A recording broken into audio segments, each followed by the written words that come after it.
Adrianne, my movie buddy. How are you? Hi, Nicholas. I'm pretty good. I think I'm a person. Wait. Yeah. I'm pinching and touching myself for realness. I seem to exist. I'm not convinced that that is a sufficient test. One could dream and imagine the pinching test. I'm just saying, like, I am like, this doesn't mean I'm real. That's fair. That's fair. Have I ever talked to you about how I winter? Have we had this conversation before? Like clouds and seasonal affective disorder. Is that what you mean? Well, I guess it's in that family of conversation. I know that like 4 years ago, you and I were doing work together during a December, which was the opposite of how my Decembers usually go. Like we had this really fun, inspired project, and I was waking up and we're like writing content and making cool shit. Usually, though, December and January, you're hibernating. I like to call that period of the year weird turtling. Sure. I become a super weird turtle. Like, and it's really, really evident to me in January, where a lot of people are like, you know, that second week of January where they're rushing out into the world and wanting to do things with people again. And I'm just like, how to people? I don't know. And I like hide again. And I don't really come out into the world again until February. But I have noticed in the last week or so a kind of reluctance towards leaving my house or my couch or like anything. And I was like, oh, right. December.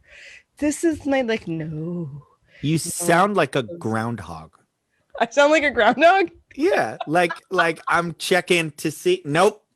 I'm going back inside. Yeah. I mean, you don't have seasons, so maybe you don't have this, but oh, well. Yeah, I'm not from here originally. I'm from there originally. Yeah, no, and I haven't been fighting it so much. The seasonal thing I used to do, like back high school days and maybe early 20s, was so back when I used to just stuff down all of my emotions. Like shove them down into the bottoms of my feet and I could only feel them in the back of my heel. Back in those days, I would accidentally have some sort of public like sobbing thing, unplanned public chaos, like choir performances and basketball games and something. Somebody would like elbow me in the throat and then I'd end up sobbing, or like I'd forget my uniform somewhere and then end up like like my one cry a year would end up some unplanned, awful, not the most opportune moment of somewhere public. Yeah. Of course it ends up there, right?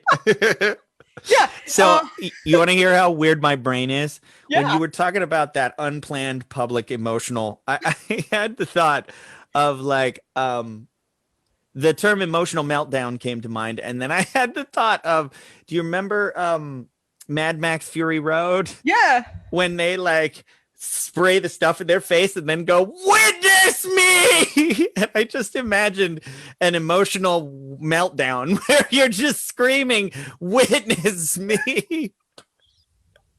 And I thought like maybe there was a part of you that was like, you will watch my emotional meltdown, damn it.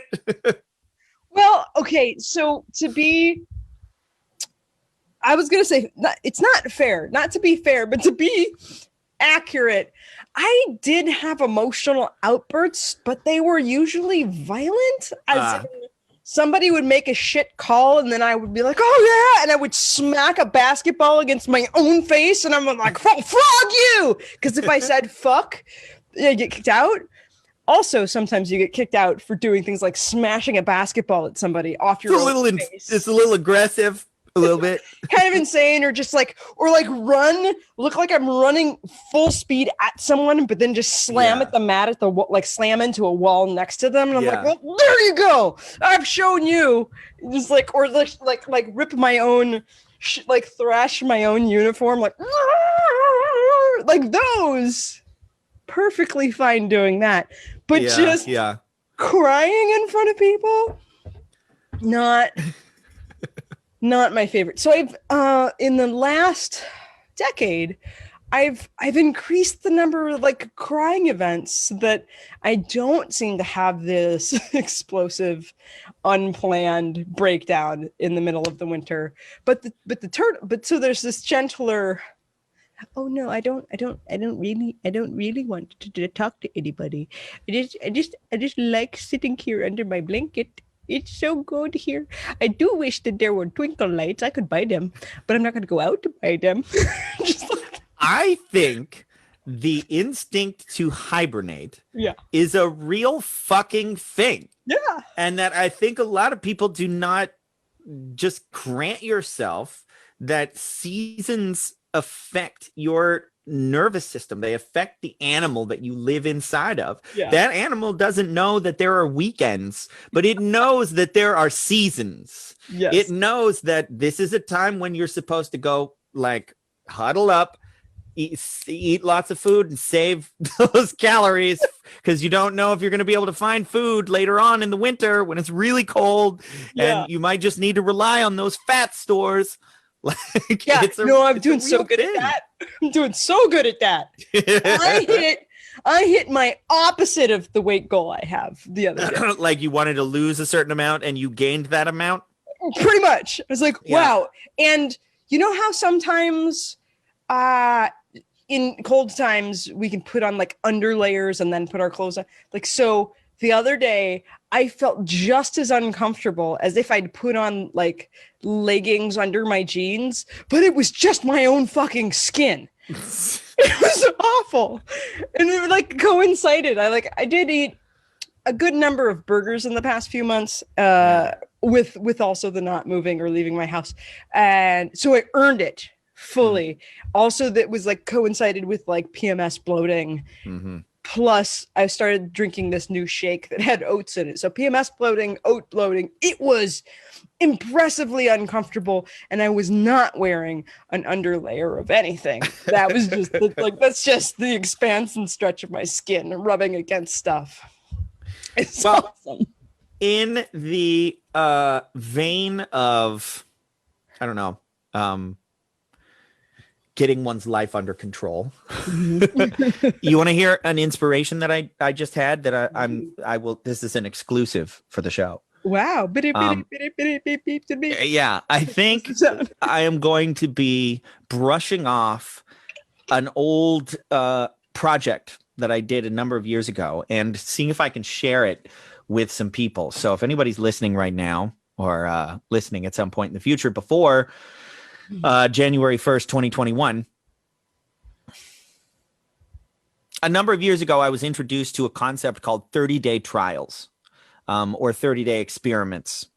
And the idea is that your life is largely changed by your habits, and that working on more than one habit at a time tends to be counterproductive for most people. So a guy named Steve Pavlina is where I heard about this first, that he had this idea that every month you pick a habit to focus on and you treat it like an experiment where you're going to do this thing. And at the end of the time, you're going to decide if you want to keep going, because it's really hard to get yourself to commit to do something for the rest of your life. But it's pretty easy to get yourself to commit to doing something for 30 days and then reevaluating to see if it's something you want to continue doing. So, long story short, I think I'm going to do like a challenge starting in 2021. And I'm going to get as many people on board as possible. And then I'm going to be sharing my own habits and what I'm doing and how I'm doing on them throughout the year, every week. And then organizing the following months and etc. That's right. So, yeah, I'm I've been thinking a lot about different habits that have become more challenging during the apocalypse. And this is part of my attempt to rein some of that stuff in and be like, all right, let's use the most amount of social pressure that I can imagine to get myself followed through on my own habits. And let's build a community here of other people who are like, that sounds like a cool idea. Yeah. I remember when you did a program or 3 that included like habit shifting. I think I had a nightly habit of turning on tunes and just sort of like wiggling and moving to maybe 3 songs per night, and just sort of slowly. It was like the like evening pleasure dance moment thing. It's pretty good. Yep. I recall enjoying that chunk of life when I did that. I think I managed that habit for like 3 months. Yeah, there's something about having a project that you're working on, like something that is about improving your life in a significant way. And I think that, having a system for that and a community potentially, I'm excited about it. I think it could be fun. I already have an idea of what my first few are going to be. Nice. But I think I'm gonna include a lot of like educational material in it about why habits are so important, how to pick the linchpin habits is really important too. Is like, you have an end goal. Okay, well, what is the one habit that if you had it, it would make that goal inevitable? So that's how you can reverse engineer from a goal, get the habit. What's the daily practice that you need to be doing that if you were doing it, that's going to happen? Like, you want to write a book? Okay, well, how many pages do you need to be writing a day? Or for how many minutes do you need to be writing a day? Build that habit, and then your life emerges from those habits. Yeah. So I'm excited about it. I think it's going to be a fun project. I haven't picked the habit yet. I am on the verge of, as in like writing to people. I've decided that somehow I'm going to finish these 2 different album projects. One is some of my original tunes, and the other is these like cover tunes that I started recording like 10 years ago, that project. So I'm finishing those probably before the end of next year, both of those somehow. So I'm like reaching out to people and starting things and getting like new gear to help facilitate that. And one of the things that's supremely important is I have to remember how to sing and play my guitar again. It's been 6 years. Probably. Since I've performed, and I have been very aware of like some stuck breathing, some reverse breathing, and some tension and some trauma and some emotions. So I've reached out and I'm seeing a body-based therapist to like release some tensions in my throat, neck, and then I'm talking like even internal mouth, throat, jaw stuff. So that's coming, and I don't quite know what my daily remember how to play the guitar and sing habits are going to be, but I'm starting a YouTube playlist of karaoke tunes so that I can just toss that in my setup and start singing them. So that's like, that's somehow going to be a part of my 2021. Yeah. So I had I had this metaphor come to mind. When I was a kid, both my parents had glasses, and I remember having a conversation with another kid at one point. We were talking about vision, and we were talking about 2020, and he was like, "Well, 2021 is better than 2020 vision," and I was like, "Oh, that's what I'm going to call my project. 2021 is better than 2020." Nice. Yeah, I had this thing that popped up in my head. Where, I was watching something. Oh yeah, it was Grey's Anatomy. I have been like the turtle and I deeply have been watching Grey's Anatomy, and in there, because it's like I quit at season 9, and I can talk about that in a minute, but like I've watched a lot of that show, and one of the episodes was a physicist or somebody who used to work for NASA was creating a time machine.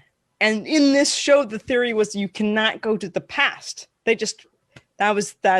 were just like, well, you can't go to the past, but you can go to the future, was their idea of how time worked. It's like, cool. Well, there actually is some legitimacy to that from a physics standpoint. Is like the past doesn't really exist, but if you accelerate close to the speed of light, you actually will be moving faster than other people through time. So you can go forward, but the idea of going backwards would basically mean you have to put the universe in reverse, and that doesn't really happen. So there is no theoretical way to travel backwards in time, at least not in the physical world. In your imagination you can, but to go forward, that actually is theoretically possible. But hold on a second. This is Grey's Anatomy, the show about the soap opera kind of show about a hospital. Yeah. And there's a fucking time machine. Well, there's a person who got injured because she was making a time machine. Okay. Did they actually have time travel in the show? No. Okay, because that would be like a jumping the shark moment if I ever heard of one, right?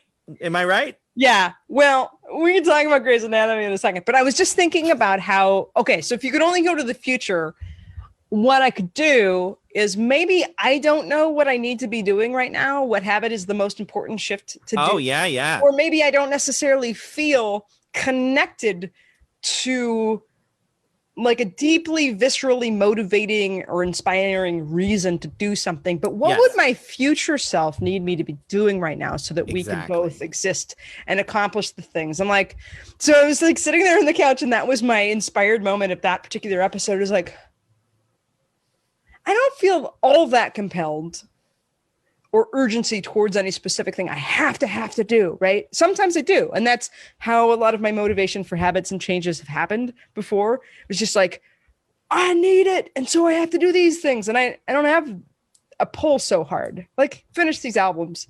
Yeah. I could also, I mean, I want to do them before I die. But I don't also have that, like, I have to be, blah. So, but my future self, I could go talk to my future self about what she needs me to be doing right now and is incredibly important. And I was like, oh, because I can't go to the past and change, but I can go to the future and change my now, which is what I was thinking. And that came up about habits and TV. Yeah, that is another great place to figure out powerful, high leverage habits is reverse engineer from where you want to get to, and then go, okay, well, and I think talking to your future self is a great way to do that. Yeah, I do that with my clients all the time. Yeah. What do I need to know now about what's going to happen to me? Totally. Okay, can I go talk to the me that achieved the thing and then have them show me all the stuff I had to do to get there? Exactly. Totally can. Yeah. So Grey's Anatomy, man, I am learning so much. I'm also having so many moments of just yelling at the TV for different reasons. I think I've told you the story, and maybe I don't know if I've told the show the story that 10 years ago, I violently quit 3 TV shows, I think in the same week. And it so happens that for hormone reasons, for like shifting of my menstrual cycle reasons, I gynecologist put me on birth control. And that did have an effect on my moods and my emotions. So I think I was at week 3, and all of a sudden the stuff that you have been feeling very resonant with didn't feel resonant anymore. So it was Thursdays. Grey's Anatomy was on Thursdays, and I would watch Glee first, and then I would watch Grey's Anatomy, and I would cry in Glee, and I would cry. It was my Thursdays of crying, and that was fine. But so the end of the season before, they killed off 2 of my favorite characters. And then in this beginning episode of this like 9th season, they separated the 2, the best friends were separated from each other and super sad. And then the happiest character that they put in their show, who would like roller skate around the hospital, they cut off her leg, and she was mad and depressed. And I was already the like the episode of Glee was full of all of these couples breaking up, and I was on the verge of a breakup because I was crazy on birth control lady. I was not the most dateable human for those weeks, and then everybody's breaking up, and then they kill off the two people that I love, and they cut off the leg of the happy person, and I'm like, fuck you, I can't, and I like throw my remote at the couch, but still the like battery compartment flies off, and I broke up with the show. And yeah, that sounds like season 9 of a show. Do you know what I mean? Like, that sounds like the season when they're like, okay, come on, people. We got to come up with some ways to keep people interested. Well, I mean, they've already at this point had car accidents with characters flying through, and the active shooter season finale. Their main character just kind of not wanting to live anymore and sinking to the bottom of some river or whatever. Like they've gone big, right? And here they're like, let's just put everyone through a plane crash. Just poo. And I could not handle that at that point in my life. And about 2 months ago, I'd been seeing these Instagram photos of this show, Station 19, which is like a firefighter's show. And there was like hot firefighters. So I'm like, okay, I'm going to watch this show, not knowing that it was a family show, like with Grey's Anatomy. I didn't realize that Station 19 was the fire unit next to the hospital. Oh, so it's like in the Grey's Anatomy universe. Yes. And so I'm watching it, and a bunch of and then like they're going to the hospital, and a bunch of the Grey's characters did there, and I'm like, okay. And I got this feeling. I watched 3 seasons of Station 19, and I got this feeling that there was like a bunch of stuff happening in the Grey's Anatomy episodes that I was missing that would like make this show make some sense, because there were some relationships that didn't make full sense happening. And because I watched the CW, I'm used to like moments of crossover. Yeah. And so I'm like, well, maybe I'm strong enough to go back and watch this show. And it's true. I did finally. It's a lot to do to go from like they're in season 17 now. So I watched 9 through 16. I just started season 17 like last night. It's a lot of years to catch up on a 25 episode. Did you start at the beginning? No, I just started. No, you started where you left off. Okay. Yeah. Season 9. My God. I think there's only one show I've ever watched 17 or more seasons of. Is that The Simpsons? No, South Park. Oh. Yeah. Simpsons is good for like 7. There's about 7 or 8 great seasons of The Simpsons. And I have actually heard, randomly, sometime recently in the last few years, they changed the animation. I think they went fully digital, maybe with The Simpsons. Mm-hmm. And apparently it allows them the freedom to do a lot of stuff that they have never been able to do before. And I've heard that in the last couple seasons, the show has been relevant again. Like actually legitimately funny and creative and experimental, and like, because The Simpsons for a long time was it was amazing how far it had fallen from being one of the most cutting edge shows of all time at that time. Yeah. And then going into this place where formulaic doesn't begin to describe it. It was just, I mean, how do you keep something going that long? They've done everything. I don't know. So yeah, I have not watched any of the new seasons. I did recently go back and rewatch a bunch of old ones with my kid because he thought Simpsons was funny. Yeah, but I guess Supernatural was it one of those long running shows? How many seasons was that? Like 19? 15 or some lot. Okay. I don't know. Yeah. I know that people in this, like the CW, like Stephen Amell from Arrow is just like, I can't believe that Jason Palecki or whatever his name is, they've been on that so long. And he was like, Amell was like, Stephen was like, 8 years is enough. I want to do some other stuff. I agree. I mean, So I don't know how, I guess I always have in my head when it comes to performing, I always think of Cats, the Broadway musical. yeah. Um, there were people in the original cast that did that show 6 days a week, 2 shows a day on 2 of the 6 days, um, for I how many years? It was decades. I know it was more than 20. I want to say it was in the neighborhood of 30 years that show was on Broadway, and you're doing the same performance every night. And Yeah. I always think about that as like the far extreme end of turning performing into a job like working at McDonald's. Like, how do you bring it for something like that when you do it that many times? Yeah, I mean, and then on the other side of the extreme, you have, movies. Like, that's one time you do this one time and you capture a thing, and then that thing lives on, but you're done with it. Totally. And then you have other things where it's, somewhere in the middle. Like when I would do theater productions, they would be, 3 weekends, or the longest run I ever did was 3 months. Yeah. We did a Christmas show till like January 20th. But they liked the show. So that's why we kept doing it, because people kept coming.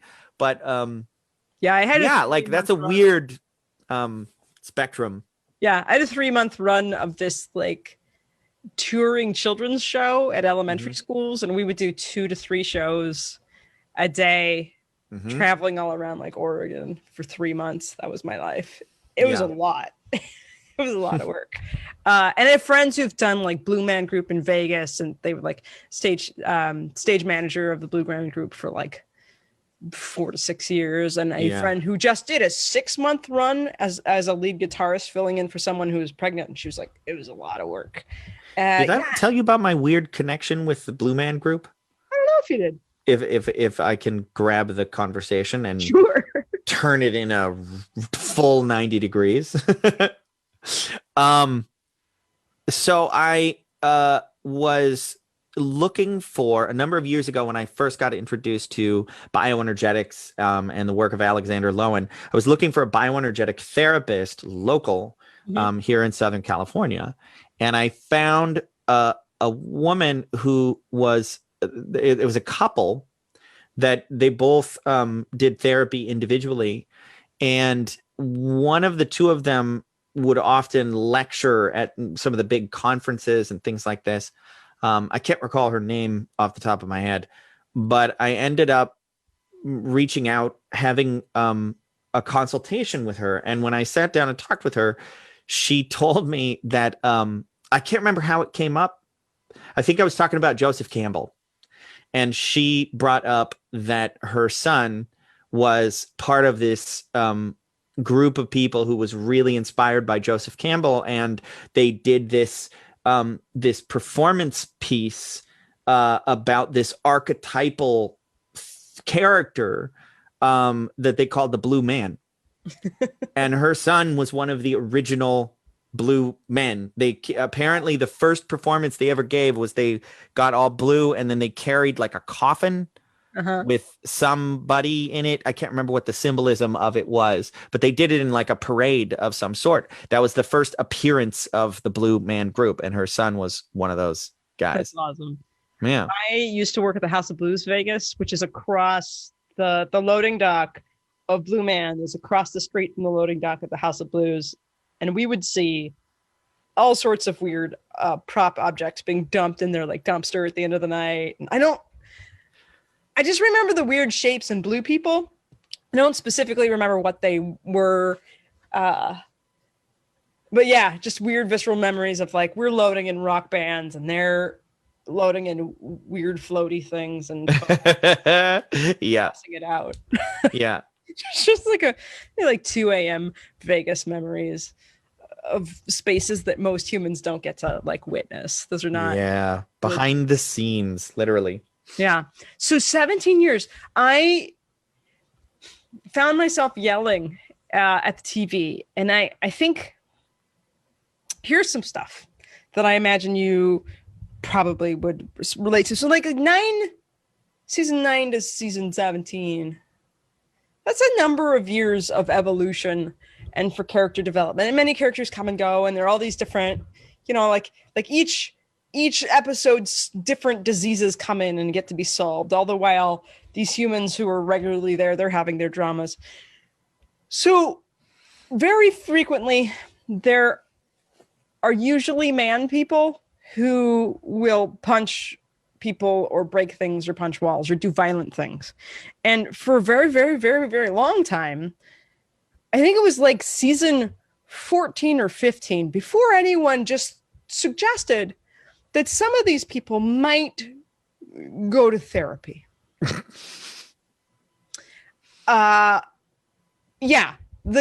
Trauma happens. I think, okay, one of the characters gets beat up by a patient, and then after recovering from all of that and nearly dying, finally that character gets therapy. That's awesome. Also, it took till season, I think 15 or 16 before there was some sort of alternative therapy offered. There were two. There was some sort of kinesiology based thing, and then some sort of like cross mapping, whatever, for PTSD. And I'm like, finally, somebody's like, you seem to make decisions that aren't that rational and kind of looping, and maybe you should deal with or see someone to help with your trauma from the war and all this other stuff. And so I saw one therapeutic, but here's where I was yelling at the television. There's this episode where the pediatric doctor or the fetal surgeon person has a patient whose, let's see if I remember this right, whose father died from surgery, did not wake up from anesthesiology. So she now has a phobia and needs to get a surgery for her fetus, her child, inside the, fetal surgery is inside the thing. So she's in the hospital. She's freaking out. She's very, very, very just phobic. And I'm like, hypnosis, cool. And they keep like, she leaves. And the doctor goes to her house and baby steps her painfully and terrified into her car, and then painfully and terrified out of the parking lot, painfully and terrified in the elevator. Like, are you fucking kidding me? 2 hours or less with a hypnotherapist, and zero. Do you know how agitating the chemistry of terror is? She's actually going to have a fucking surgery. That's traumatic enough. Yeah. And for her body to have to go through like inching her way terror filled into fucking, are you like, no one thought, oh, hey, and it's still dramatic enough to bring in a hypnotherapist and just have them like, it's supposed to be an innovative like hospital. And no one's like, what if she just didn't have that fear of needles or surgery and wasn't like, I could not. I think this was part of the day when you're like, do you want to do an episode? I was like, I was just so mad at this point. I think it was like the fourth thing that particular day that I was just walking around my house yelling about. Just letting people be stuck with fixable problems in a fucking show that's about helping people and healing people. Yeah. I think we've talked about this before. I don't remember if it was on this show, but this idea that many people really live in a model of the world where these kinds of issues are not things you can fix. Mm-hmm. Like if you have a phobia of something, well, then you got to learn how to avoid that thing. You have to learn how to manage these things. But like there's so many things that people assume you can't do anything about. Totally. You and I have even talked about, anxiety and trauma. Trauma is like the root of all this stuff. But we've also talked about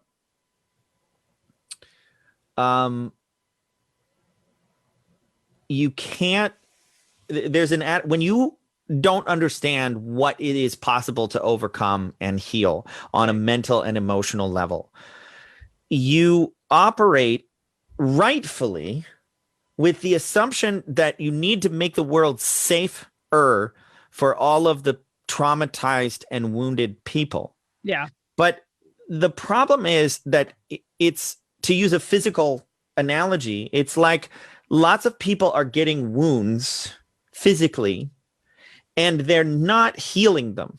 Mhm. And they could be healing them, but for whatever reason, they're not. They're nutrient deficient in some way, or maybe they keep reopening the fucking wound again. Maybe somebody else is reopening the wound.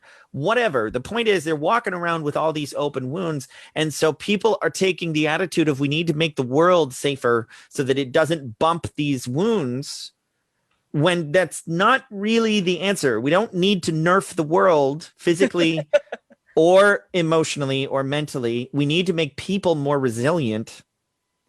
And that is about owning and being honest about your trauma and going, this is not, admitting your trauma is not a death sentence.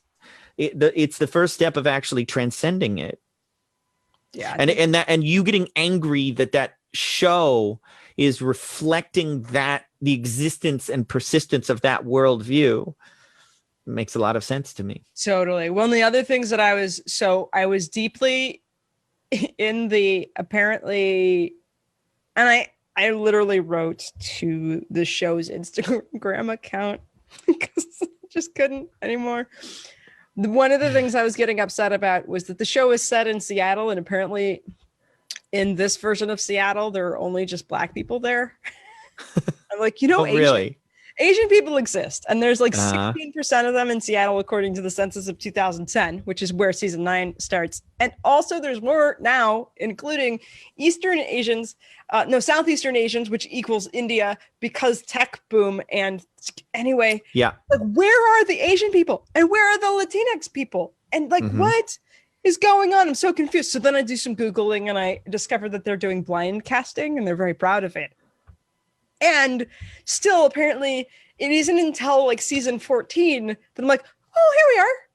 Asian and Latinx people are now existing in the show. I don't know how that happened. And it just like, and I'm fine. I think it's wonderful that there are so many rad opportunities for Black actors to be doing stuff. I know they're finding these people. I think they shoot in LA, and that is fine. I'm just so curious about how there seems to be an utter lack of a fuck ton of doctors and patients who are Asian in Seattle, because I think the exposure that I've had from Portland and my friends who are Asian, that like, you're only allowed to be a lawyer or a doctor. Right.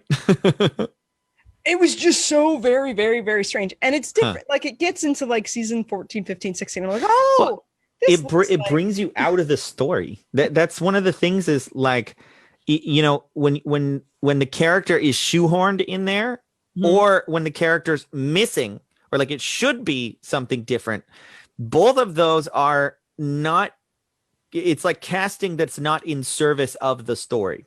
Right. And I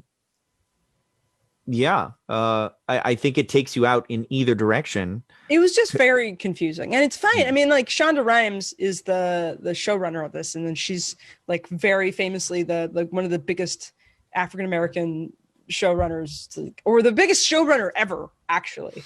And she happens to be female and African American and that sort of thing. And that's rad. And it's great to have more acting opportunities and give really viscerally bitey parts that aren't like pimps and prostitutes. Right.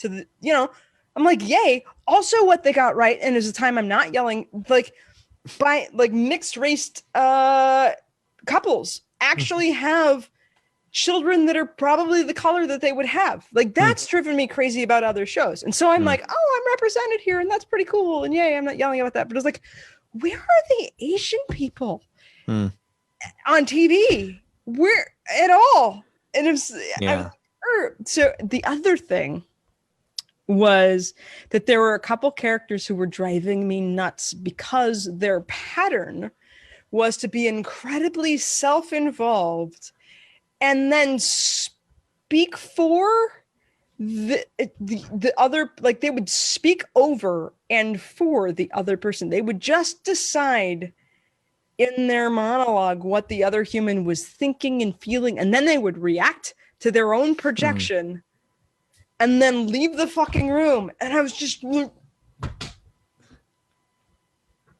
that's a very real phenomena. holy Like, balls, yes. that's a thing that people very, very much do in real life. No one's calling them on it. Like, I'm like, okay, cool, you narcissist projectile, whatever. What? And I just wanted to shake the TV. And I was like, what if you actually asked them why they did the thing? Then shut the fuck up and let them tell you. And then even listen to it. And then you would know. And it wouldn't be all of the 12 things you made up and just yelled. I'm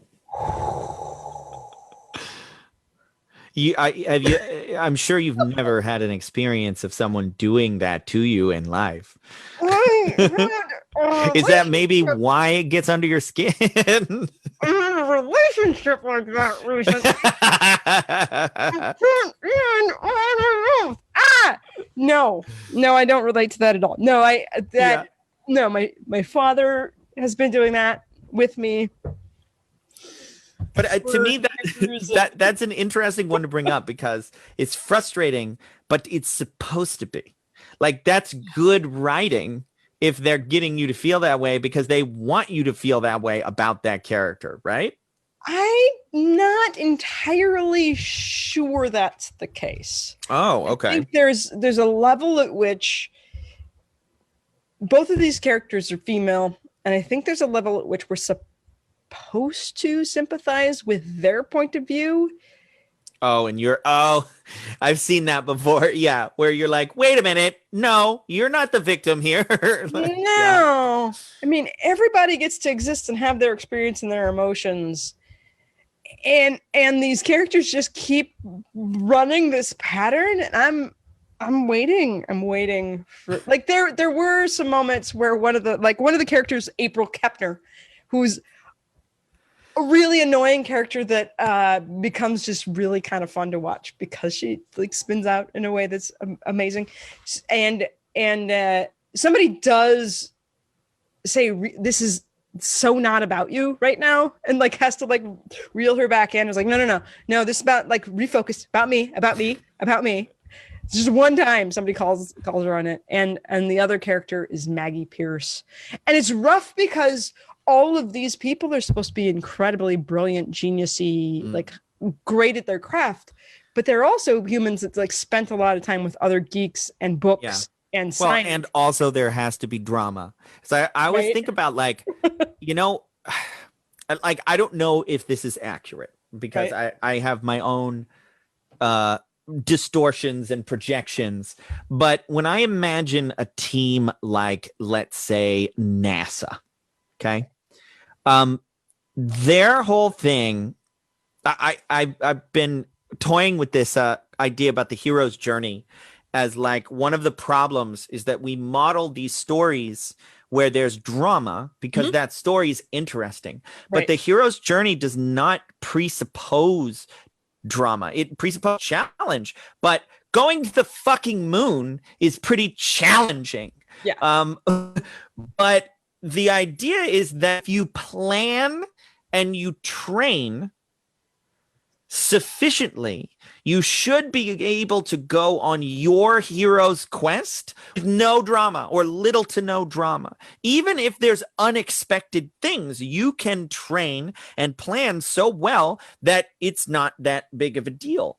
And the majority of the trips to the moon, Apollo 13 notwithstanding, and the ones that exploded, the majority of them, they did it, and it happened exactly the way they planned. And you just think about, like, going to the space station and everything that has to go right to make that work. And I think about, like, that's not an interesting TV show because it's we sit down and we analyze the problem and we plan for all of the things that could happen. We train effectively and correctly and diligently, and then we go do it, and it works exactly the way that we thought that it did, and then we're done. And that's not a show. No. Well, the other bit is that these are humans who have been like in school a lot in these like very confined, like sterile environments with their books and their learning, and they're weird enough to want to cut people open. So they have this strange psychology that allows them to like rip open things and be with blood and guts. And they're not super great at socializing because they were probably not in the groups of like these. Usually, I think doctors and surgeons are fucking weird, kinda. They're goofy. And I have a lot of friends who are naturopathic doctors. It's a very different thing. Sure. And so I'm thinking of like, these are the people who have not spent their 10,000 hours of socializing with other people in the ways that generally people learn to communicate and evolve. Yeah, I mean, world-class musicians, and world-class athletes too, to a certain extent, like Olympic athletes.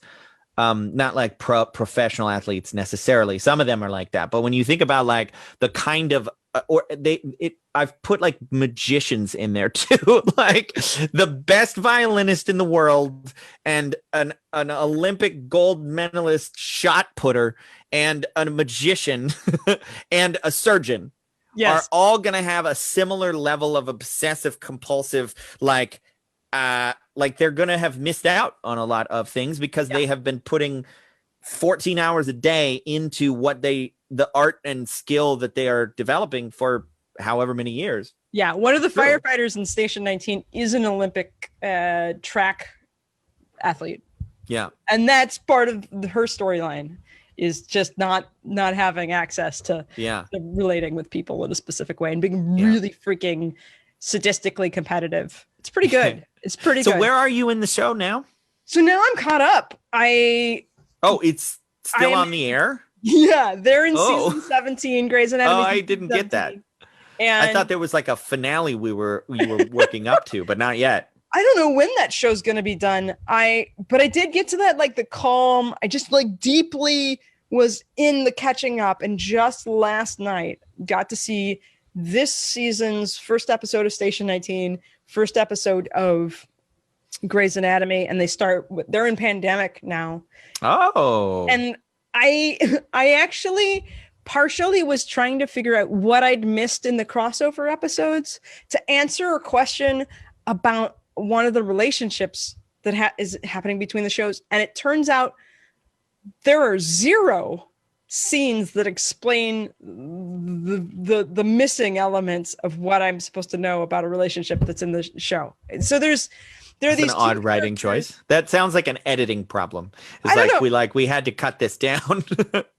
There are 2 characters, two women from either show, who one of them announces herself in the first season as not interested in monogamy, bisexual who's not interested in monogamy. But she ends up saying a whole bunch of monogamish stuff. And I'm like, this is bad writing. Did they forget who they said this was going to be? I'm very confused. And then she gets into a relationship with this other woman from Grey's who is also kind of like a little more open to. And I'm like, and then there's all these scenes where they're being very monogamous. And I'm like, what explains that? Maybe I didn't see. So that's part of it. Maybe I'll watch it. Maybe there's a bunch of stuff I'm missing from both shows. And zero things.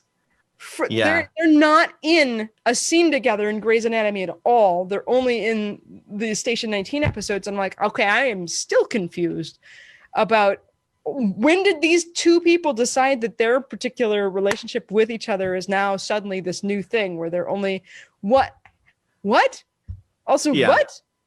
And what? It's just annoying. Maybe it was in the pilot episode, and sometimes with pilots, they forget what the fuck they said about characters. Yes, often. And they're like, we got to go in a different direction. Polyamorous bisexual. Yay, I want to see that. Where is it? No. That does feel like a plot hole that would bother you especially? Like, I imagine, like, if you watch a guitarist on screen and they show the fingers and it's not right. Like, think about, like, 99% of people on the planet can look at that and go, whatever, it looks good enough. But if you actually are an expert in something, every time they screw it up, like for me, like watching Hypnosis TVs and movie is a joke most of the time, but it looks good enough for television for most people. And it seems like this one with the you were like, oh, yeah, more of that. And then they gloss over it, and probably a lot of other people didn't even notice that plot hole, but you're sitting there like, what? yeah, what's happening? Well, how would that be the thing that the person would say? That doesn't track. Yeah. Well, and the other thing that finally happened in Grey's Anatomy, like in season 16, was this idea that apparently, get this, Nicholas, someone could love two people at the same time. And it could be true. It occurs to a character that, they actually do legitimately love two people at the same time. Well, you're knocking it, but the fact that it's considering it is like leagues ahead of most other shows. I'm actually confused about, like, even just crushes on people, like that's not more commonly talked about in shows. I'm like, but I'm sorry, affairs happen. I get very confused about the things that happen all the time, but that don't occur to people. So if affairs happen all of the fucking time, such that people are like mad about it, cool, I get it. We're like told that things are supposed to be a certain way. I'm like, but people are always attracted to more than one person at one time, and often they develop loving feelings for many humans. It doesn't like negate or cancel out what. When are we going to catch up to? Well, it does show up in romantic plot lines, but it's always a problem. Like, it's considered a dilemma. Like, oh no, I'm in love with this person and this person. And then it's like, okay, so then the end of the story is going to be you picking one, right? Pick one person, or you're broken and wrong. That is the only option. No. I'm having. Well, I mean, you're people. You sound like you're on a particular soapbox today.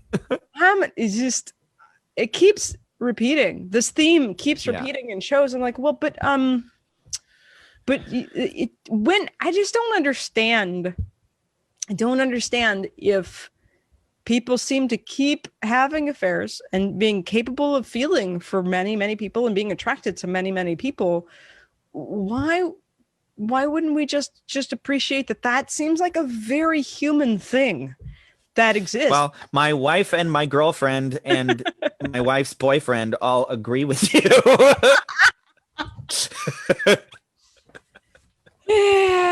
And scene. Well, actually, I kind of got to go. So is that our punchline? Boom! I think that works. Okay. I love it. Thanks for hanging out and deep diving in Grey's. You bet. We'll talk again soon. That was fun. All right. Bye. TV Deeply, everybody.